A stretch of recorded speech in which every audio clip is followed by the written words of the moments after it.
contemporary trends in economics and social change. تو جیسا کہ یہ ٹاپک سیلف ایکسپلینٹری ہے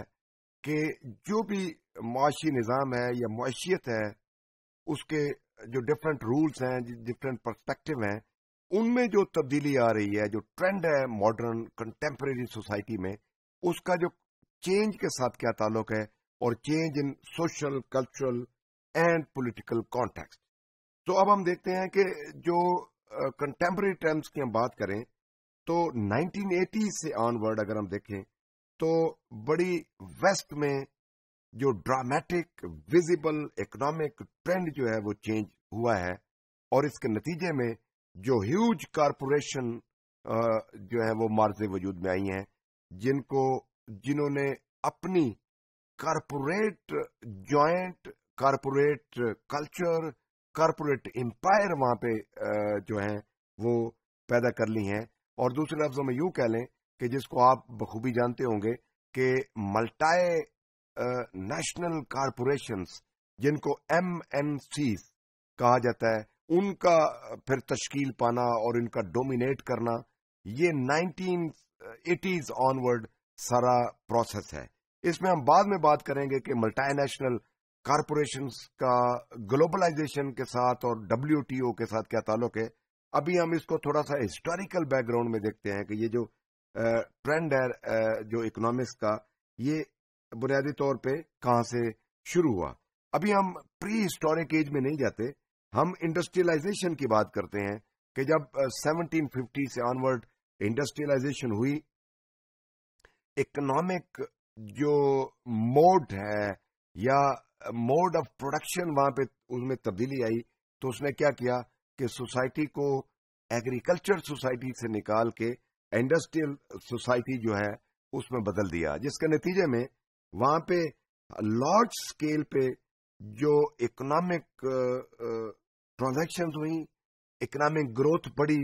اور اس کے نتیجے میں کیا ہوا کہ ہیوج جو بیوروکریسیز ہیں، پروفیشنلز ہیں، وہ ایک ہیوج سکیل پہ ایک ایز اے کلاس وہاں پہ ایمرج ہوئے. اب ٹرینڈ کی اگر ہم بات کریں تو یہ ٹرینڈ کا تعلق کیپٹل کے ساتھ ہے، انویسٹمنٹ کے ساتھ ہے، پروڈکٹیو ایکٹیویٹیز کے ساتھ ہے، پروڈکشن کے ساتھ ہے،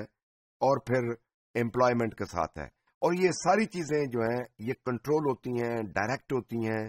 اور یہ بلڈ ہوتی ہیں from a big joint firms. And اس میں جو لوگ ہیں وہ بہت بڑے highly qualified professional specialized activities کہہ لیں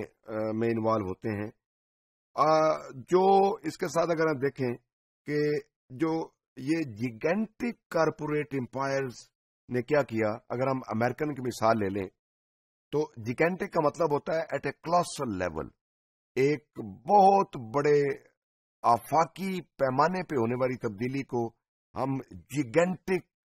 یا کیٹاکلیزمک جو ہے وہ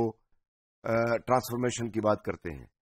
تو اس میں امریکن نے کیا کہ وہاں پہ ایک گلوبلائزیشن کے کانٹیکسٹ میں فری مارکیٹ اکانومی کے کانسیپٹ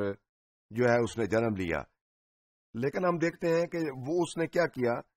کہ فری مارکیٹ اکانومی نے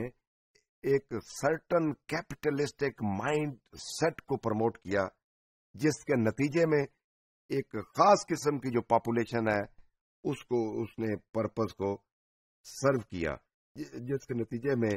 جو ورکرز ہیں وہاں پہ ان کی آپریشن میں، ان کی سبجوگیشنز میں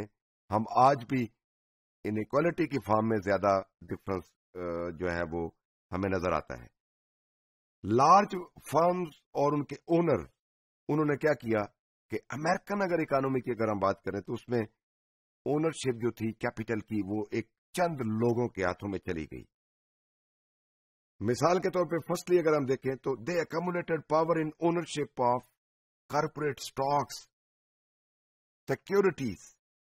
اور جاننے کے باوجود لوگوں کو وہ اسٹاک اور جو امپائرز بڑی بڑی بنی ہیں ان کا کچھ نہیں بگاڑا جا سکتا. سیکنڈلی یہ ہوا کہ جو مارکیٹ کا کنٹرول تھا، اس کا جو میکانزم تھا، وہ بھی پھر انہی چند لوگوں کے ہاتھوں میں چلا گیا جو تھرو دیئر اسپیشلائزڈ پیپل اور پروفیشنل مارکیٹ کو انہوں نے ڈومینیٹ کیا. نتیجہ کیا نکلا کہ جو اسمال انٹرپرائزز ہیں، small kind of economic activity ہیں، وہاں پہ وہ کم ہونا شروع ہو گئی، اور جوائنٹ لیول کے پہ جو فرمز ہیں، جو کارپوریشن ہے، اس میں انہوں نے گرو کیا.